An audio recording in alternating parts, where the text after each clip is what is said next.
Asante. Mheshimiwa Salome, jiandae. Mheshimiwa Suma, jiandae. Mheshimiwa Neema Gerald.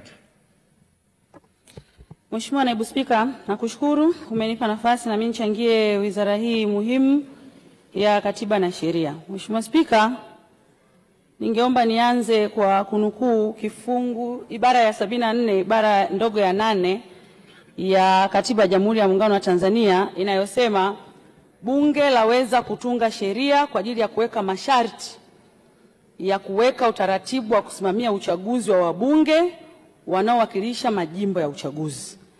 Mheshimiwa Naibu Spika, nimeanza na quotation hiyo kwa sababu uongo ukisemwa sana na usipotolewa ufafanuzi unageuka kuwa kweli. Mheshimiwa Naibu Spika, yako maneno ambayo yanajaribu kupotosha kwamba kitendo cha Bunge na Tume ya Uchaguzi kuwalazimisha vyama vya siasa kusaini kanuni za maadili ni kinyume na katiba.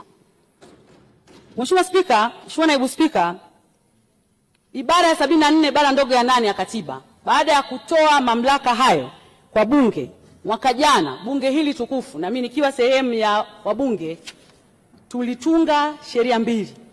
Na Mheshimiwa Spika, ieleweke, utungaji wa sheria hizi mbili ulipelekea kufutwa kwa sheria kubwa mbili. Sheria ya Tume ya Uchaguzi ya mwaka 1985 na sheria ya uchaguzi wa serikali za mitaa ya mwaka 1979. Tukatunga sheria. Na kupitia sheria hiyo tukasema Tume ya Uchaguzi kwa kushauriana na serikali na vyama vya siasa watatengeneza kanuni za namna bora ya uendeshaji wa uchaguzi wa serikali za mitaa, rais, wabunge na madiwani. Mheshimiwa Naibu Spika, pamoja na masharti yote, mkataba huu ambao Tume ya Uchaguzi itakiwa kuutengeneza ulikuwa unavilazimisha vyama vya siasa na wagombea kwanza kujadiliana masharti yepi ya uchaguzi wanayataka, lakini pili, wagombea na vyama vya siasa ni lazima wasaini masharti hayo ili kwanza tuweze kufanya uchaguzi wenye staha, uchaguzi wa kuheshimiana, uchaguzi wa kufuata sheria, kanuni, mienendo, taratibu na mila za Mtanzania. Mheshimiwa Spika, wako ndugu zangu wa Chadema wenyewe wanasema hawako tayari kusaini kanuni za maadili za uchaguzi. Mheshimiwa Spika, kanuni hizi zimetoa adhabu kwa chama ambacho kitakataa kusaini masharti ya uchaguzi, na imewekwa clear kwamba watu hao hawatoshiriki uchaguzi, na sio uchaguzi mkuu wa mwaka 2025 tu, na chaguzi zote ndogo zitakazofuata mpaka pale watakapotunga masharti mapya 2030.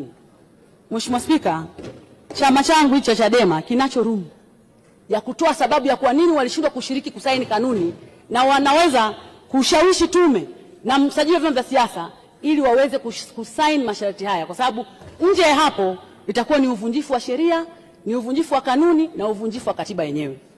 Mheshimiwa Spika, yapo maneno ya wasomi wanasema hakuna kanuni itakayokwenda kinyume na katiba. It is not true. Mheshimiwa Spika, Naibu Spika, kila haki na wajibu. Huwezi kuomba haki wakati hutaki kutekeleza wajibu. Ni kama tu ambavyo Mheshimiwa Spika, leo hii tunasema huwezi kwenda kupiga kura kama hujajiandikisha kwenye daftari la kupiga kura. Huo ni wajibu wako. Kama hujajiandikisha kwenye daftari, huwezi kupiga kura. Huwezi kulipwa mshahara, Mheshimiwa Naibu Spika, kama hujafanya kazi. Ili ulipwe mshahara, ni haki yako ya msingi, ni lazima ufanye kazi. Na huwezi kushiriki uchaguzi kama hujakubaliana na wenzio kwamba yako masharti ya kutunza staha za watu, yako masharti ya kutunza heshima za watu, yako masharti ya kuheshimu sheria za nchi ambayo tunakubaliana sisi serikali, Tume ya Uchaguzi na vyama vya siasa kwamba tutayafuata kwenye chaguzi zote kuanzia 25 mpaka 30. Mheshimiwa Spika, mimi na washauri Chadema, hakuna namna ya kusema kwamba watashiriki uchaguzi kama hawatakubaliana na kanuni za uchaguzi. Mheshimiwa Naibu Spika, naomba nifafanue kidogo kuhusiana na hoja yao ya no reform no election.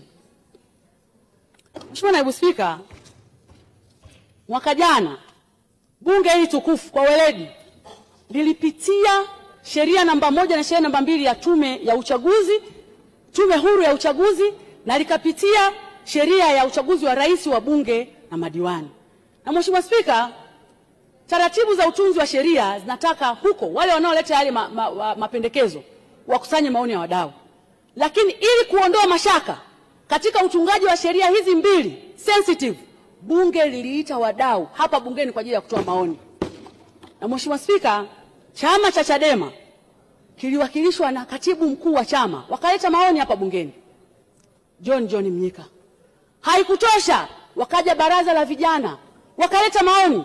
Haikutosha, likaja baraza la wanawake wakaleta maoni. Haikutosha, wakaleta hilo wanaoliita bunge la wananchi chini ya mama yangu Susan Limo wakaleta maoni. Na Mheshimiwa Spika, kwa taarifa tu kwenye bunge hili tukufu, asilimia zaidi ya 95 ya maoni yaliyotolewa yalichukuliwa yakaingizwa na tukatunga sheria hizi mbili za uchaguzi. Mheshimiwa Spika, wote tunajua ndani ya bunge hili masharti ya ubadilishaji wa zile sheria yalikuwa ni magumu sana. Joto lilikuwa kubwa sana pale Msekwa. Mheshimiwa Spika, hebu fikiria mazingira ambayo tunataka sisi wabunge ambao kimsingi na tunashiriki uchaguzi tubadilishe sheria ambayo kimsingi ilikuwa ina wafeva wabunge wengi ya kupita bila kupingwa. Kulikuwa kuna kifungu kinasema ikitokea vyama vingine vimekosekana kushiriki uchaguzi, basi mgombea atakuwa amepita bila kupingwa. Leo akibaki mgombea mmoja, Mheshimiwa Spika, sheria mpya inasema atapigiwa kura ya ndio na hapana. Hivi nani anaweza kukubali kitu cha namna hiyo? Joto la uchaguzi lilivyokuwa kali, lakini bunge hili liliridhia mtu anapigiwa kura ya ndio na hapana. Na yale yalikuwa ni maoni ya vyama vya upinzani. Mheshimiwa Spika, katika mazingira ya kawaida wakurugenzi wa uchaguzi tulizoea wana machinery zote za kusimamia uchaguzi. Lakini maoni ya serikali yalikuwa ni lazima wasisimamie uchaguzi. Na kesi zilipelekwa mpaka mahakamani. Mheshimiwa Spika, sisi bunge tukaridhia na Mheshimiwa Rais akasaini kwamba sasa wakurugenzi watakaa pembeni, atasimamia mtumishi wa serikali mwandamizi na atasaidiwa na raia wa kawaida ambao watafanya maombi na watafanyiwa usaili, na watakapofanikiwa wale waliochaguliwa kusimamia uchaguzi kama wasimamizi wasaidizi watabandikwa kwenye gazeti ya serikali, kila mtu ataona kwa uwazi ili tuweze kuwajibisha serikali. Ni nani anaweza kukubaliana na kifungu cha namna hiyo? Lakini serikali hii chini ya Mheshimiwa Rais ilikubali ili kuhakikisha uchaguzi unakuwa huru na haki. Mheshimiwa Spika, wote tunafahamu hapa kwenye sheria ya tume ya uchaguzi lengo la kila chama cha siasa ni kushika dola. Na ili ushike dola unajua kuna mambo ambayo ni privilege utayapata. Mheshimiwa Rais alikuwa na privilege, alikuwa na upendeleo kipekee wa kuchagua mwenyekiti na makamu mwenyekiti wa tume ya uchaguzi. Lakini leo ameamua kujivua madaraka yale. Amekabidhi kamati maalum, ameweka majaji, akaweka element ya muungano, sekretariat ya haki za binadamu na mjumbe mmoja, na kusema wale ndio watampelekea majina matatu ambayo yataqualify kuweza kupata mwenyekiti na makamu mwenyekiti wa tume ya uchaguzi. Wanataka tufanye nini ili waweze kuelewa? Mheshimiwa Mwenyekiti, Mheshimiwa Naibu Spika, tunapokea ushauri, lakini lazima tukubaliane hapa, tusipotoshe umma kutaka kutekeleza jambo ambalo tunajua hata wale wanaolipendekeza hawajatekeleza wajibu wao. Wote tunajua hapa wanasema no reform no election. Well and good. Utaratibu wa utunzi wa sheria unasema mtu binafsi, mbunge au wizara yenye dhamana wanaweza kupeleka mapendekezo ya mabadiliko ya sheria au utunzi wa sheria kwenye serikalini. Na ukipeleka serikalini, mapendekezo yale yatapelekwa kwenye baraza la mawaziri kwa maana ya katibu mkuu na baraza la mawaziri kwa ajili ya kuchakatwa. Yakitoka pale yataletwa bungeni. Bungeni tutakuwa tuna public opinion kusikiliza. Tukitoka hapo maoni yale yataingizwa bungeni kwa ajili ya kujadiliwa. Mheshimiwa Spika, sio Tundu Lissu, sio TLS, sio mwanasheria, sio mbunge, hakuna hata mtu mmoja aliyeanzisha mchakato wa mabadiliko ya sheria. Leo unasema no reform no election. Utafanyaje reform kama hata mchakato wenyewe wa kubadilisha sheria haujafanyika? Utafanyaje reform? Hakuna mtu aliyejitokeza. Hakuna mbunge, si wa upinzani wala wa chama tawala. Hakuna serikali ambayo imemove motion ya mabadiliko ya sheria. Hiyo no reform ni ya kwenye majukwaa. Mheshimiwa Naibu Spika, hatuwezi kukubaliana na jambo hili. Tusipotoshe umma. Na mimi nimwambie Mheshimiwa Attorney General, umeishauri vizuri sana serikali kwenye hili. Kwa sababu ili tuweze kufanya mabadiliko ya sheria, pengine tunahitaji muda zaidi. Lakini bunge hili uhalali wake mwisho ni tarehe 27 mwezi wa 6. Likivuka hapo tunakiuka katiba. wanataka tufanye hivyo. Hatuko tayari. Mwanasheria mkuu wa serikali, umeongoza vizuri jopo la mashauriano. Mimi nakupongeza.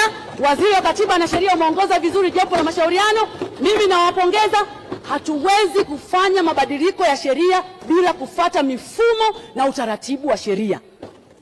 Mheshimiwa Spika, tukubaliane hapa. Tukubaliane. Hakuna serikali hapa duniani ambayo yani viongozi na wasimamizi wa uchaguzi wanatoka from the vacuum. Haiwezekani. Iwe ni Kenya wanapasifia, iwe ni Ulaya wanapasifia, wote wale wanatokana na uteuzi wa Mheshimiwa Rais. Wote. Na niseme tu, na ndio maana uchaguzi wa mwaka 2015 tofauti ya kura ilikuwa ni ndogo sana, kwa sababu mgombea wa upinzani aliweza kusimama akamshawishi msimamizi wa uchaguzi wa kwenye kata yangu kule Ibadakuli, akamshawishi msimamizi wa uchaguzi pale Shinyanga, akamshawishi Mheshimiwa DC pengine, akamshawishi mkuu wa mkoa, vyombo vya dola, na ndiyo maana tofauti ya kura ikawa ndogo. Haiwezekani under the sun. Wewe huwezi kushawishi vyombo vyote hivyo, alafu unataka tume ya uchaguzi itoke kutoka kwenye robot. Haiwezekani. Ni lazima tuweke candidates wenye ushawishi ambao wanaweza kushawishi kuanzia ngazi ya taifa mpaka ngazi ya kijiji. Tofauti na hapo, ukiweka wanaharakati, ukaweka watu wanaopiga kelele majukwaani. Hata viongozi wa dini hawapendi viongozi wanaotukana matusi hadharani. Hawapendi viongozi wanaodhalilisha watu. Hawapendi viongozi ambao hawaheshimu mifumo. Kila mtu anataka kiongozi ambaye anaheshimu demokrasia na amani ya nchi. Kwa maana hiyo, Mheshimiwa Naibu Spika, mimi na washauri ndugu zangu, sisi tunakwenda kwenye uchaguzi. It is either waende wakasaini fomu za maadili au wajitoe na hawatoshiriki uchaguzi mpaka 2030. Huo ndio ukweli.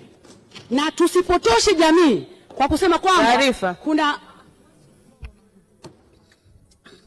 taarifa.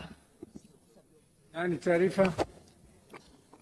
Ni mimi hapa Mheshimiwa Naibu Spika. Wewe nani? Simama basi. Stella. Stella Fiao. Stella.